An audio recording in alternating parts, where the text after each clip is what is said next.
ठाण्यात तीनहात नाका इथं झालेल्या कार्यक्रमामध्ये भाजप आणि शिवसेना या मित्रपक्षांमध्ये मानापमान नाट्य बघायला मिळत आहे। याच संदर्भामध्ये भाजप आमदार आता अधिकाऱ्यांविरोधामध्ये हक्कभंग दाखल करणार आहेत। त्यामुळे मोठा वाद होण्याची शक्यता आहे। तीनहात नाका इथल्या वाहतूक कोंडी सोडवण्यासाठी MMRDA तर्फे तीनहात नाका वाहतूक सुधारणा प्रकल्पाचं काम हाती घेण्यात आलंय आणि याचं काम खरं तर सुरू होऊन 2 महिने झाले। मात्र शिवसेनेच्या काही स्थानिक नगरसेवकांनी याच कामाच्या भूमिपूजनाचा घाट घातला।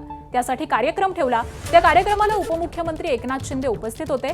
मात्र महायुतीत असलेल्या भाजपच्या स्थानिक आमदार आणि उपमहापौर नगरसेवकांना या कार्यक्रमासाठीचं निमंत्रणच दिलं नाही असा आरोप उपमहापौर कृष्णा पाटील यांनी केलाय।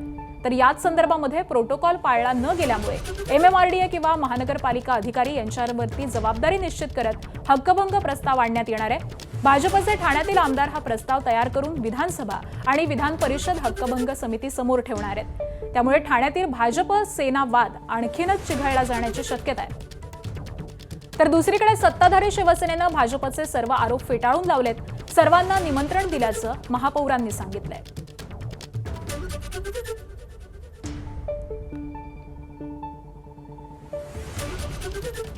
आणि दरम्यान या संदर्भामध्ये उपमहापौर कृष्णा पाटील आणि भाजप आमदार संजय केळकर यांनी काय प्रतिक्रिया दिली आहे पाहूयात।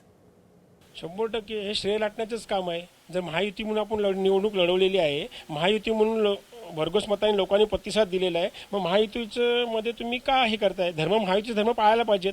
तर तुम्ही जर महापालिकेचा युती शासनाचा निधी सगळा वापरताय आणि मग स्थानिक नगरसेवक असतील, उपमहापौर म्हणून आहेत, आमचे आमदार आहेत, त्यांनाही न विश्वासात घेता तुम्ही निमंत्रण पत्रिकेवर नाव छापले म्हणून सांगतात, मग का नाही आधी जाहीर केलं? मग कुठेतरी चुकीचं आहे।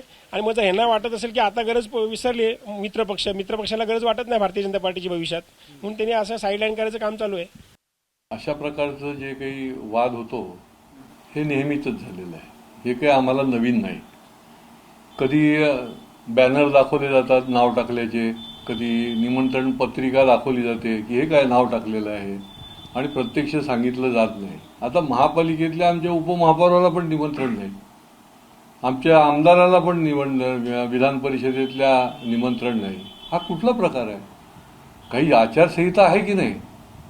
आणि मग हक्कभंग आणला तर म्हणणार की बघा यांनी असंच केलं म्हणून। त्यामुळे याच्यामध्ये दुरुस्ती झाली पाहिजे, नाहीतर भारतीय जनता पार्टीला कायमचा बहिष्कार टाकायला लागेल। दरम्यान महापौर शर्मिला पिंपलोळकर आणि शिवसेनेच्या नगरसेविका नम्रता भोसले यांनी काय प्रतिक्रिया दिली आहे तीही पाहूयात। मला वाटतं ठाणे महानगरपालिकेच्या माध्यमातून जेवढे लोकार्पण सोहळे जेवढे कार्यक्रम केले जातात त्याच्या पत्रिका नक्कीच सगळ्या पदाधिकाऱ्यांना स्थानिक तिकडच्या नगरसेवकांना आपण कळवण्यात येतो आणि तो माझा मुख्य हेतूच असतो की महानगरपालिकेतल्या छोट्या ज्या काही गोष्टी येतात तर मला वाटतं सर्वपक्षीय नेते गटनेते सर्वपक्षीय गटनेते आपले सभापती आपले सभागृह नेते त्याचबरोबर आपल्या पक्षातले जेवढे पण जी नेते मंडळी आहेत यांना कळवण्याचा आपला हेतू असतो। कुठेच त्यांना डावलण्याचा मला वाटतं हेतू माझा तर नाहीच आहे। मला असं वाटतं उद्घाटन हे शिंदे साहेबांच्या शुभहस्ते झालं आहे।